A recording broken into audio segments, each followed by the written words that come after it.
नमस्कार।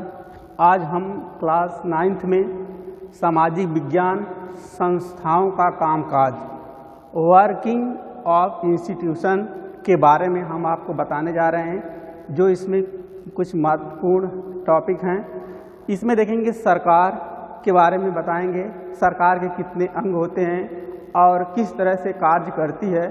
तो सबसे पहले जानेंगे कि सरकार क्या होती है। गवर्नमेंट देखेंगे, सरकार एक ऐसी संस्था है जो किसी देश के लिए कार्यों को संचालित करने के लिए आवश्यक होती है और यह देश की साधारण नीतियों, नियमों, कानूनों के लिए सभी नीतियों का निर्माण करती है। इसे हम सरकार कहते हैं। सरकार के अंग अगर आप देखेंगे तो 3 होते हैं। एक होता है, पहला नंबर पे व्यवस्थापिका होती है, दूसरे नंबर पे कार्यपालिका होती है और तीसरे नंबर पे न्यायपालिका होती है। यह सरकार के 3 प्रमुख अंग होते हैं। तो संसद आप देखेंगे, संसद इसे हम पार्लियामेंट कहते हैं, कार्यपालिका को हम एग्जीक्यूटिव कहते हैं और न्यायपालिका को हम जुडिशरी कहते हैं। तो इनका काम अलग अलग तरीके से देश की शासन व्यवस्था में है। तो हम एक एक करके आगे पढ़ेंगे कि व्यवस्थापिका क्या होती है। देखेंगे संसद क्या होती है। संसद वह सर्वोच्च संस्था है जो देश के लिए कानून का निर्माण करती है, उसे हम संसद कहते हैं। मतलब संसद पार्लियामेंट में जो पहला अंग है सरकार का, यह देश के लिए, चाहे सभी के लिए, सभी नागरिकों के लिए जितने भी कानून का निर्माण करती है, वह सभी कानून बना करके देश के हित के लिए सभी कानून बनाती है। फिर कार्यपालिका जो होती है, जो व्यवस्थापिका द्वारा बनाए गए नियमों को सही तरीके से पालन करने का काम करती है और करती है, उसे हम कार्यपालिका कहते हैं। कार्यपालिका के अंतर्गत जितने भी पदाधिकारी आते हैं, समस्त पदाधिकारी आते हैं। उसके बाद तीसरे नंबर पे हम देखेंगे न्यायपालिका है। यह अनुच्छेद 124 में इसका वर्णन किया गया है, 124 से लेकर 147 तक।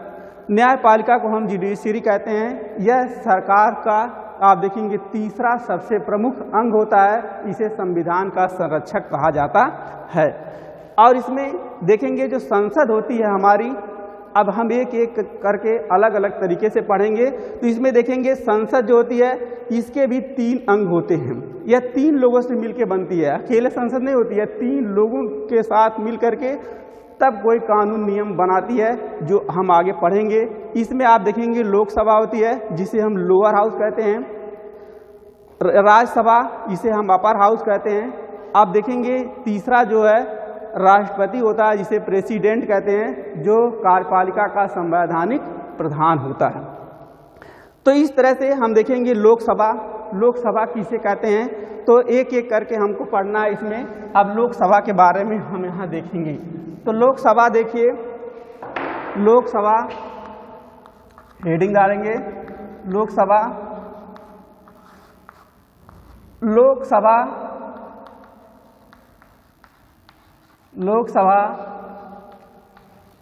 संसद का निम्न सदन है। इसे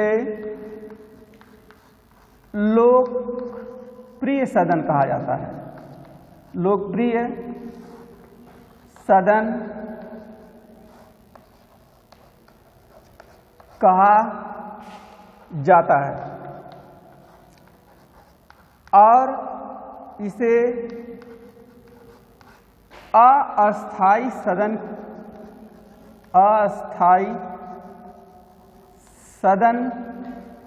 के रूप में भी जाना जाता है।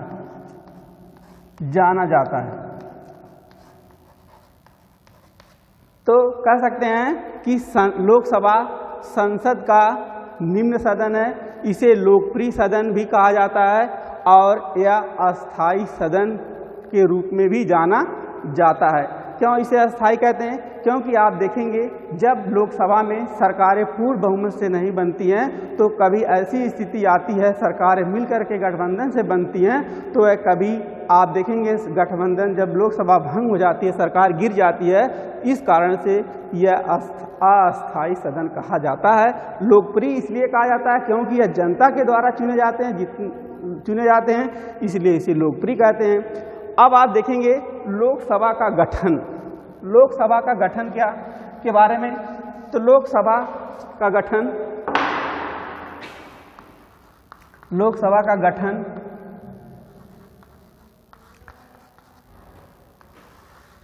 लोकसभा में आप देखेंगे कुछ सीटें निर्धारित की गई हैं।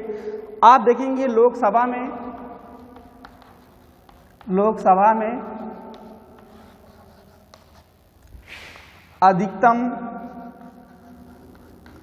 अधिकतम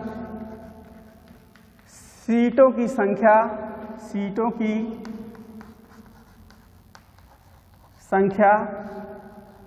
552 हो सकती है, लेकिन वर्तमान में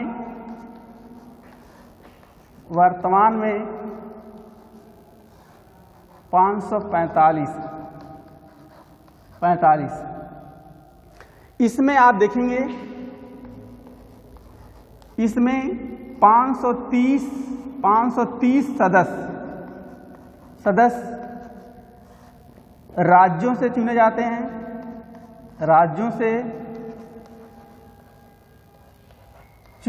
हैं, तथा 13 सदस्य केंद्र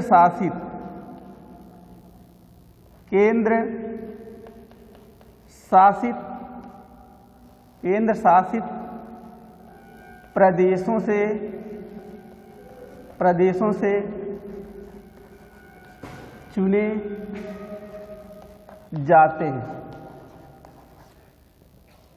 हैं। इसमें दो सदस्य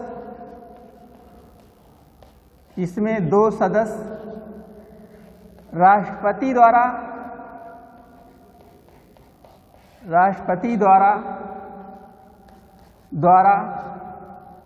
आंग्ल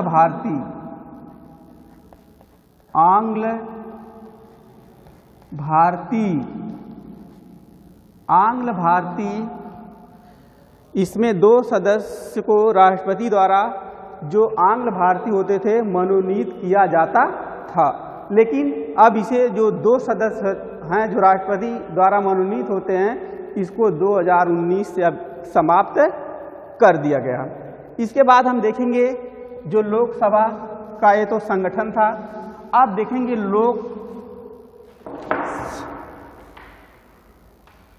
लोकसभा की योग्यता क्या होती है?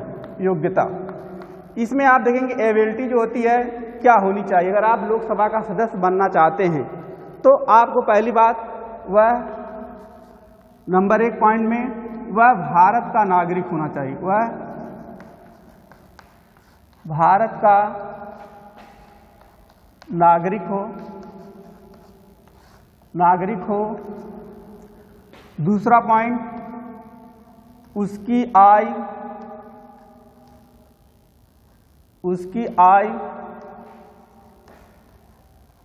25 वर्ष पूरी होनी चाहिए।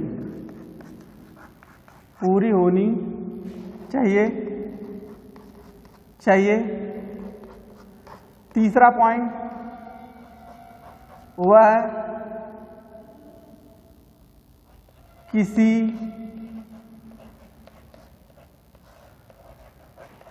अपराध में दंडित न किया गया। और अगला पॉइंट है वह लोकसभा का सदस्य बनने की योग्यता रखता हो और वह किसी केंद्र सरकार या राज्य सरकार में लाभ के पद पर न हो। तो ये ऐसी योग्यता थी कि वह भारत का नागरिक हो, उसकी आयु 25 वर्ष पूरी होनी चाहिए, वह किसी अपराध में दंडित न्यायालय द्वारा न किया गया हो, और अगला पॉइंट, वह किसी लाभ के पद पे ना हो और लोकसभा की सदस्य बनने की योग्यता रखता हो। तो यह थी इसकी योग्यता।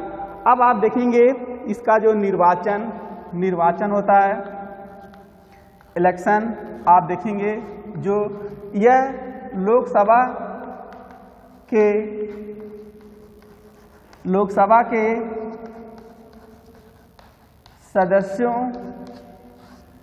का निर्वाचन प्रत्यक्ष रूप से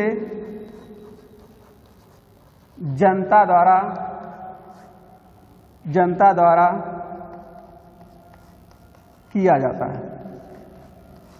किया जाता है। मतलब लोकसभा के सदस्यों का निर्वाचन प्रत्यक्ष रूप से जनता द्वारा किया जाता है। अर्थात आप देखते हैं कि प्रत्यक्ष का मतलब होता है डायरेक्ट, जैसे जिसमें जनता स्वयं जाकर के मतदान करती है उसे हम कहते हैं प्रत्यक्ष। जिस चुनाव में जनता स्वयं जाकर के प्रतिनिधियों का चुनाव करती है उसे हम प्रत्यक्ष लोकतंत्र कहते हैं, या प्रत्यक्ष तरीके से चुने जाते हैं। तो इसमें आप देखेंगे, और इसका निर्वाचन हो गया। अब आप देखेंगे इसकी जो है योग्यता क्या होती है। योग्यता में आप देखेंगे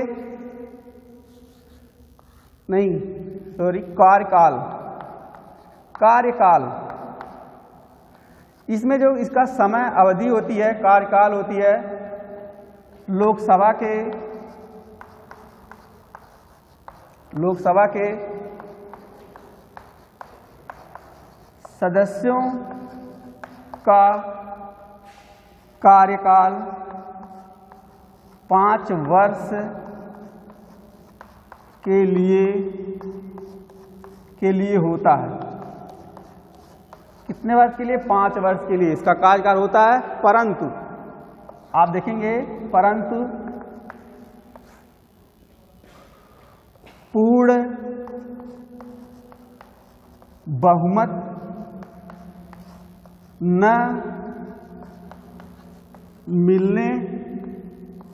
मिलने पर इसका कार्यकाल अस्थायी होता है।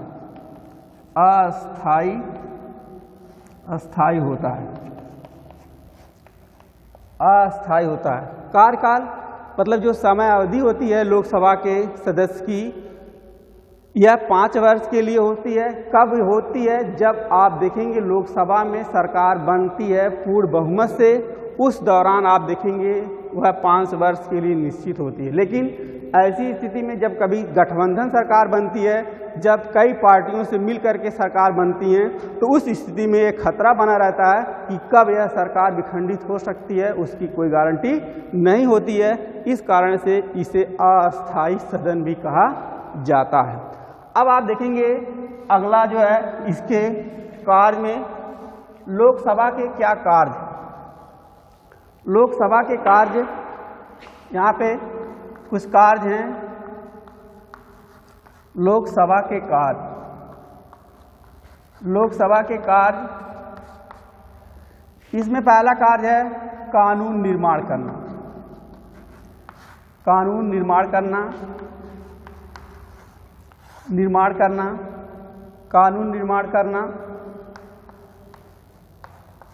आप देखेंगे संसद में लोकसभा, राज्यसभा, राष्ट्रपति तीनों लोग मिलकर के संसद बनती है।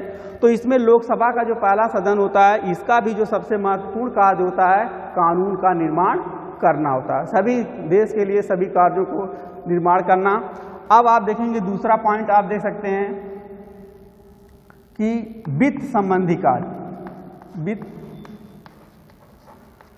वित्त संबंधी कार्य वित्त संबंधी कार्य में, फाइनेंशियल वर्क्स में आप देखेंगे कि जो वित्त संबंधी कार्य होते हैं कि जो भी विधेयक पास होते हैं आप देखेंगे वह लोकसभा में ही पास होते हैं। तो सबसे पहले लोकसभा में ही लाया जाता है और यह विधेयक लोकसभा के सदस्यों द्वारा पास किया जाता है। हालांकि राज्यसभा में जाता है लेकिन उसका कोई मतलब नहीं होता है, लेकिन यह लोकसभा की सबसे बड़ी जिम्मेदारी होती है। कोई विधेयक पास करना है वह लोकसभा के सदस्यों द्वारा या लोकसभा के सदस्यों द्वारा किया जाता है। फिर आप देखेंगे कानून संशोधन संबंधी अधिकार। कानून संशोधन संबंधी अधिकार।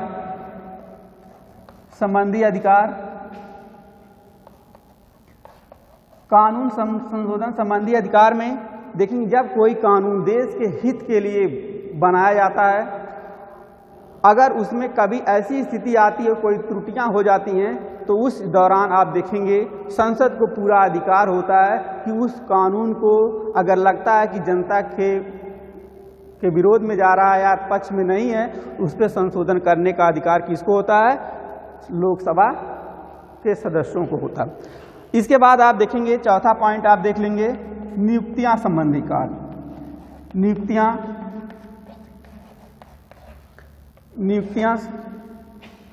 नियुक्तियां संबंधी कार्य। नियुक्तियां संबंधी कार्य में कि लोकसभा में आप देखेंगे जो भी सांसद होते हैं संसद में वह नियुक्तियां संबंधी कार्य भी करते हैं। जैसे राष्ट्रपति और उपराष्ट्रपति के चुनाव में लोकसभा और राज्यसभा के सदस्य जो है भाग लेते हैं और इन सभी नियुक्तियों में इन संसद का कार्य होता है जो सभी कार्यों को करते हैं, जिससे देश की सारी व्यवस्था को सुचारू रूप से चलाने का काम ये सब मिल करके करते हैं। नियुक्तियां संबंधी कार्य हो गया। कार्यपालिका संबंधी कार्य अब देख लेंगे, जो भी कार्यपालिका संबंधी कार्य सभी संसद के सदस्य मिलकर ही करते हैं। कानून बनाने का काम, उसको पारित करवाने का काम, सभी कार्य लोकसभा के द्वारा किए जाते हैं। थैंक्स।